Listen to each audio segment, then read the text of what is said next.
అమ్మో! కాకరకాయ అనేవాళ్ళు కూడా కాకరకాయలు లొట్టలేసుకుంటూ తింటారు. ఒకసారి ఇలా ట్రై చేయండి.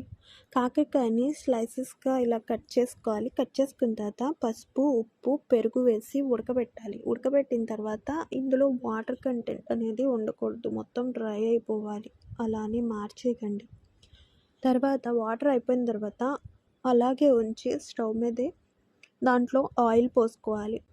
ఆయిల్ పోసాక మూత పెట్టేసి కాసేపు అలా వదిలేయండి. తర్వాత ఈలోపు కొబ్బరి, వెల్లుల్లిపాయ, కారం 3 కలిపి గ్రైండ్ చేసుకోండి. తర్వాత ఈ కాకరకాయల్ని ఫ్రై అవ్వనివ్వండి. చూడండి ఇలా ఫ్రై అవ్వాలి. ఇంకా ఎక్కువ ఫ్రై అవుతే టేస్ట్ బాగోదు. ఇంతే కలర్ వచ్చేలాగా ఫ్రై చేసుకోండి. ఫ్రై చేసుకున్న తర్వాత గ్రైండ్ చేసుకున్న కొబ్బరి ఉంది కదా, దాన్ని ఇందులో వేసేయండి. వేసేసిన తర్వాత మీకు ఆయిల్ ఎక్కువైపోయింది అనిపిస్తుంది, కానీ పేస్ట్ వేసాక సరిపోతుంది ఆయిల్. ఈ పేస్ట్ ఉప్పు వేసి ఇలా కలుపుకోవాలి. కాసేపు ఇలా ఫ్రై చేసుకొని దించేసుకోవడమే.